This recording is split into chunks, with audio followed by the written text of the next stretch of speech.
ఎంతోమందికి ప్రాణదానం చేసి, ఎంతోమంది ప్రాణాలను నిలబెట్టి, ఎంతోమందికి రోగాలను చికిత్స చేసి, ఎంతోమందికి ప్రతిష్టాత్మకమైన సర్జరీలను చేసిన బాహుబలి సర్జన్గా పేరుగాంచిన బృంద హాస్పిటల్స్ అధినేత భవనం హనుమ శ్రీనివాసరెడ్డి గారు ముందుగా మన స్టూడియోకి వచ్చి ఉన్నారు.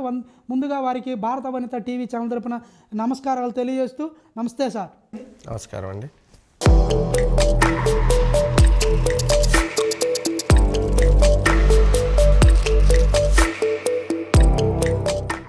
మానవుని శరీరంలో అత్యంత కీలకమైన వ్యవస్థగా మెదడును ఎందుకు పిలుస్తారు సార్? మెదడు అనేది చాలా ఇంపార్టెంట్ భాగం. దాన్ని అత్యంత కీలకమైన ఎందుకు అంటారంటే అది మెయిన్ పవర్ సెంటర్. అక్కడి నుంచే మిగిలిన భాగాలన్నింటినీ కంట్రోల్ చేస్తూ ఉంటుంది. అంటే బాడీలో ఉండే ప్రతి భాగాన్ని కంట్రోల్ చేసేది. ఈవెన్ హార్ట్ని కానీ, లంగ్స్ని కానీ, మజిల్స్ యాక్టివేషన్ కానీ, మన గట్ సిస్టమ్ని కానీ, చెయ్యి కాళ్ళు కదలికలు కానీ, మాటల కదలికలు కానీ అన్నిటినీ కంట్రోల్ చేసే main power centre is brain. అందువలన బ్రెయిన్ అనేది అత్యంత ప్రతిష్టాత్మకంగా, అత్యంత సున్నితమైన భాగంగా మనిషి యొక్క శరీరంలో అభివర్ణించడం జరిగింది.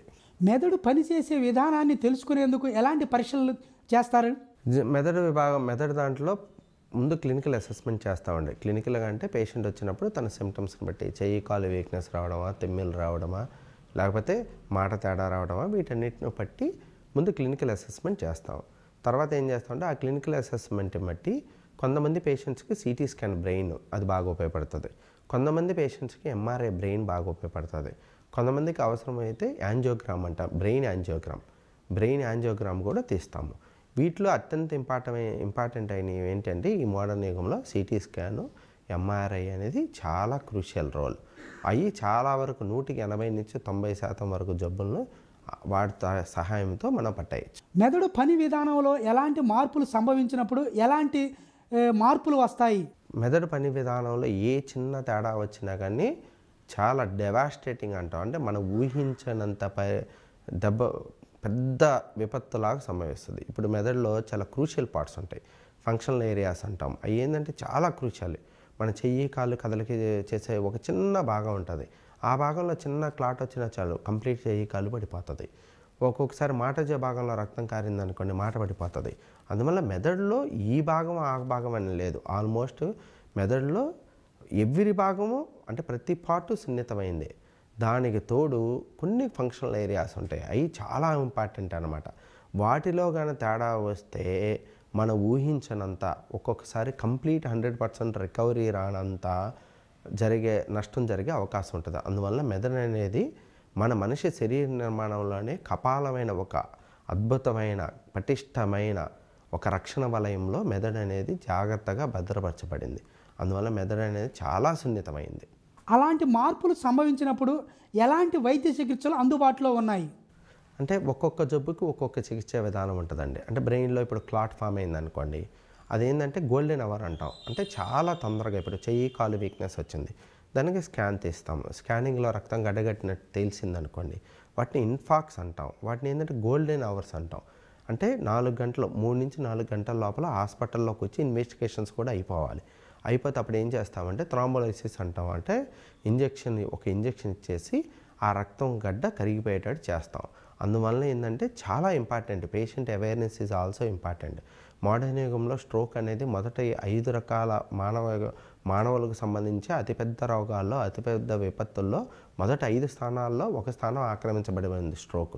అందువల్ల ఏంటంటే స్ట్రోక్లో ఇట్లా క్లాట్ వచ్చినప్పుడు ఇమ్మీడియట్గా హాస్పిటల్కి రావాలి. అంటే సిమ్టమ్స్ మాట తేడా రావడం కానీ, చెయ్యి కాలు కదలికలు తేడా రావడం కానీ, లేదా చెయ్యి కాలు విపరీతమైన తెమ్మిరికి గురవడం కానీ, మనిషి భాగంలో ఒక భాగం పనిచేయకపోవడం కానీ జరిగినప్పుడు ఇమ్మీడియట్గా హాస్పిటల్కి వస్తే ఎంఆర్ఐ కానీ సిటీ కానీ తీసి దాంట్లో క్లాట్ ఏమైనా ఉందంటే మనం ఎమ్మడే దాన్ని థ్రాంబలైజ్ చేస్తాం. అది ఒక పద్ధతి. కొన్ని పద్ధతులు ఏమవుతుందంటే బీపీ పెరిగిపోయి రక్తనాళాలు పగిలిపోయినప్పుడు రక్తస్రావం జరిగినప్పుడు కూడా కాలు చేయి వీక్నెస్ రావడం, మాట తేడా రావడం జరిగే అవకాశం ఉంటుంది. అట్లాంటి టైముల్లో ఏంటంటే రక్తస్రావాన్ని ఆపడము, మందుల ద్వారా కరిగించడము, కొంతమందికి ఒక 20 నుంచి 30% మందికి ఆపరేషన్ ద్వారా కూడా ఇమీడియట్గా ఆపరేషన్ చేసుకుంటే మనిషి తన సాధారణ జీవనాన్ని కొనసాగించే అవకాశం ఉంటుంది.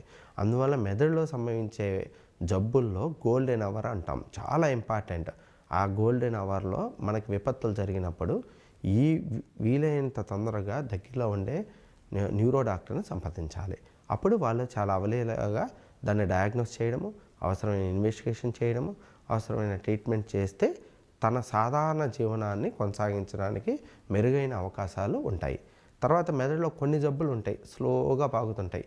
ఇన్ఫెక్షన్స్ కానీ, చిన్న చిన్న గడ్డలు ఫామ్ అవ్వడం కానీ, ఫిట్స్ రావడం కానీ, ఇవన్నీ జరిగే అవకాశం ఉంటాయి. వీటికి ఏంటంటే ఆ సిమ్టమ్ వచ్చినప్పుడు ఆ సంబంధించిన పరీక్షలు చేసుకొని వాటికి మందుల ద్వారా చేయగలిగితే మందుల ద్వారా నయం చేస్తాం.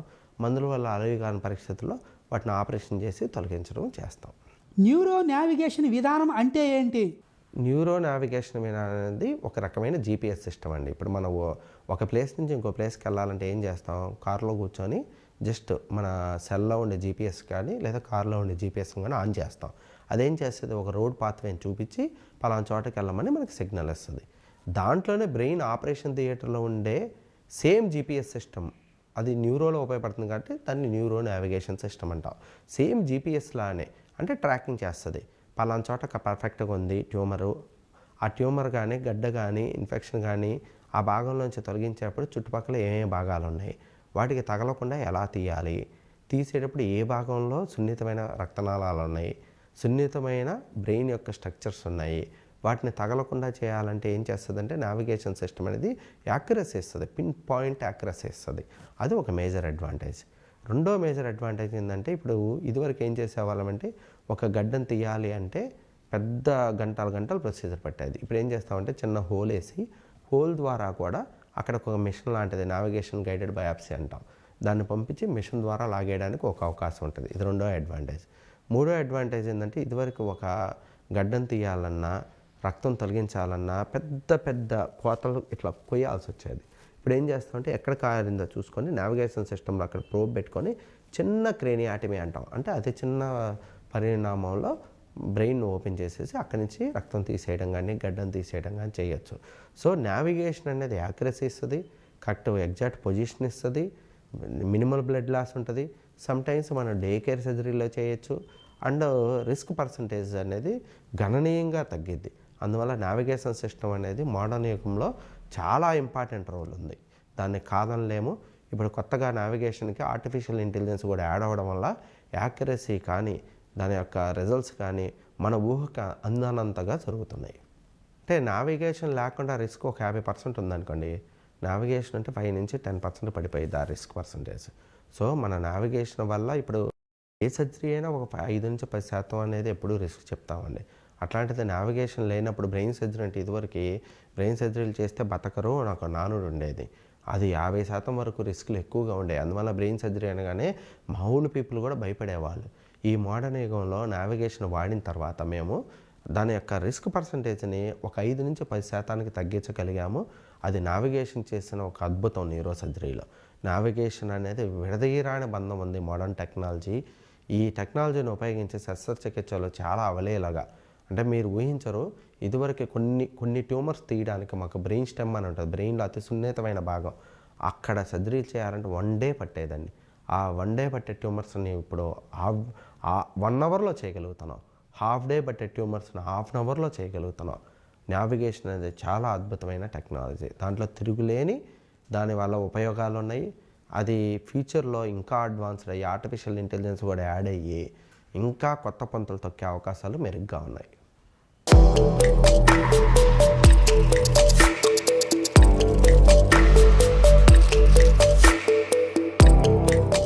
మొట్టమొదటిసారిగా న్యూరో నావిగేషన్ విధానాన్ని ఎప్పుడు ఎక్కడ ఏ దేశం వారు ఉపయోగించారు?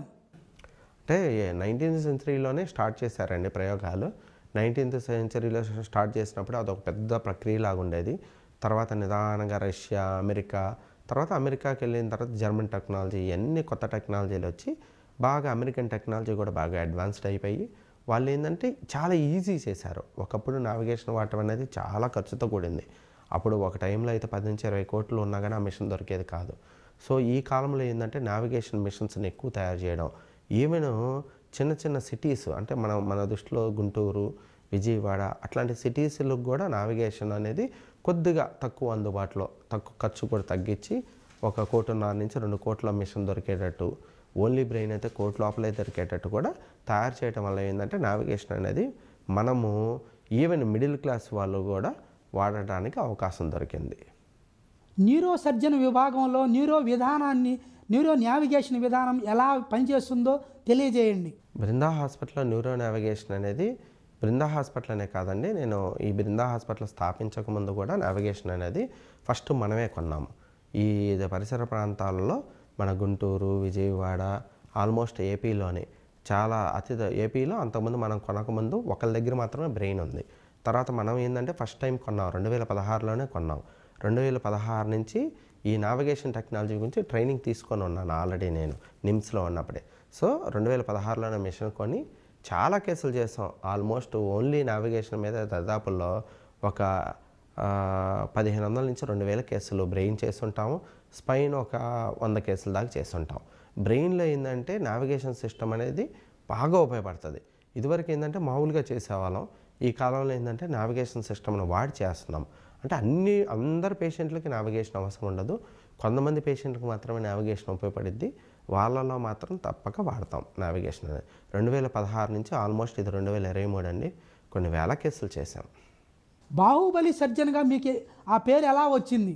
అంటే ఇదివరకు బాహుబలి సర్జన్ అని ఎందుకు వచ్చిందంటే అండి, 2016లో మేము ఒక పేషెంట్కి ఫిట్స్ వచ్చి పడిపోతే వాళ్ళకి కొన్ని సర్జరీలు ఏంటంటే మేము మత్తు ఇచ్చి చేయకుండా ఎవేక్లో పెట్టి చేస్తే మాకు ఎవేక్ అంటే మెలకువలోనే ఉంచుతాం పేషెంట్ని, మెలకువలోనే ఉంచి సర్జరీ చేస్తాం. వాళ్ళకి మళ్ళీ ఎటువంటి ఇబ్బంది రాకుండా చూస్తాం. రెండు పేషెంట్ యాప్రహెన్షన్ తగ్గియాలి. సో పేషెంట్ యాప్రహెన్షన్, యాంగ్జైటీ తగ్గియాలి. అట్ ద సేమ్ టైం ఏంటంటే సర్జరీ చేసేటప్పుడు ఏంటంటే మేము మూమెంట్స్ చూసుకుంటాం. మూమెంట్స్ చూసుకొని మూమెంట్స్ బాగుంటే ఆ మూమెంట్స్ని బట్టి మేము ట్యూమర్ని టోటల్గా తీయగలుగుతాం. అవి కొన్ని ట్యూమర్స్లో ఎస్పెషల్లీ ఏంటంటే మోటోకార్టెక్స్, సెన్సరీ కార్టెక్స్ అంటాం. అంటే మన చెయ్యి, కాలు, మాట, గొంతు నరాలు ఈ భాగంలో ఉన్నప్పుడు ఏంటంటే ఎవేక్లో పెట్టి చేస్తే ఏంటంటే మనకి రిజల్ట్స్ బాగుంటాయి. ఎందుకంటే ఆన్ టేబులే మనం వాటిని చెక్ చేసుకోవచ్చు.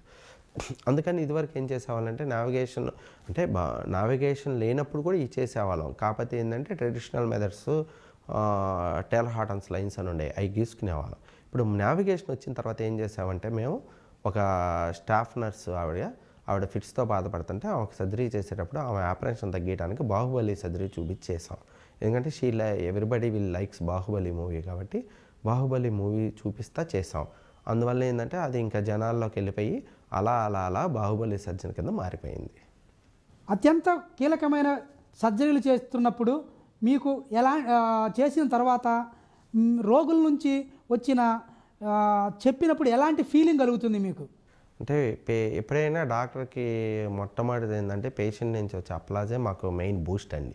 మిగిలిన దగ్గర నుంచి కానీ, మీడియా నుంచి కానీ, అదర్ పీపుల్ నుంచి వచ్చేది మాకు అంత బూస్ట్ లాగా పనిచేయదు. ఒక పేషెంట్ వచ్చి మీ వల్ల నేను బాగున్నాను అంటే అది ఏ వైద్యునికైనా ఒక రకమైన కొత్త రక్తాన్ని, కొత్త శక్తిని, కొత్త ఉత్తేజాన్ని, కొత్త ఆనందాన్ని గ్యారంటీగా ఇస్తుంది ఏ వైద్యునికైనా. సో మేమేంటంటే పూర్ పీపుల్కి అందుబాటులో ఉండటం కోసం నావిగేషన్ కూడా ఆరోగ్యశ్రీలో పెట్టి కొన్ని కేసులకి చేయడం జరుగుతుంది.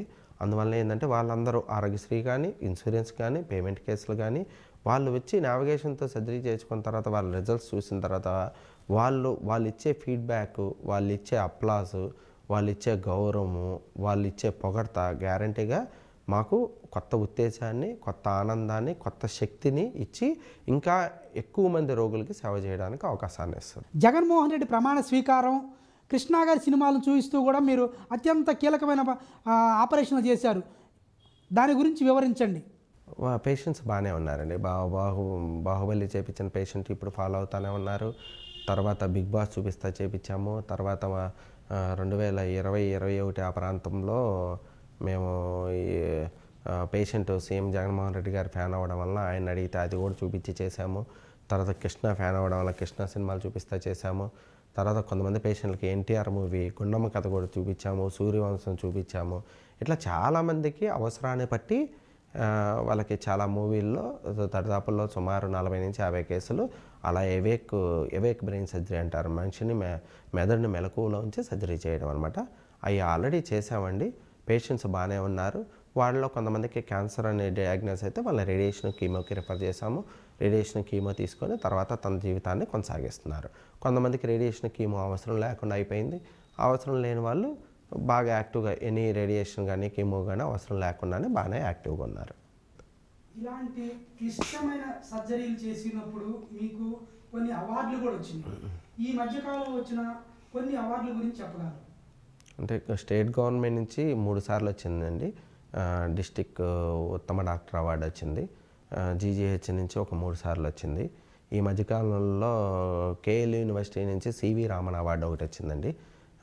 ప్రొఫెసర్ సివి రామన్ పేరు మీద ఒక అవార్డు ఇచ్చారు. తర్వాత association of biotechnology and association of pharmacology నుంచి ఇన్నోవేటివ్ సైంటిస్ట్ అవార్డు మరియు గోల్డ్ మెడల్ కూడా వచ్చింది. ఈ మధ్యకాలంలో వచ్చిన అవార్డులు ఇవ్వండి. రోగులకి మెరుగైన వైద్య సేవ అందిస్తూ ఎంతో టైంను మా భారత వనిత టీవీ ఛానల్కి వచ్చి టైం కేటాయించి మాకు ఇంటర్వ్యూ అందించిన బాహుబలి సర్జన్గా పేరుగాంచిన భవన హనుమ శ్రీనివాసరెడ్డి గారికి ధన్యవాదాలు తెలుసుకుంటూ thank you sir. Thank you అండి. నమస్తే. మీ ప్రేక్షకులందరికీ, వనిత టీవీ ప్రేక్షకులందరికీ ఈ అవకాశాన్ని కల్పించిన యాజమాన్యానికి నా హృదయపూర్వక నమస్కారాలు.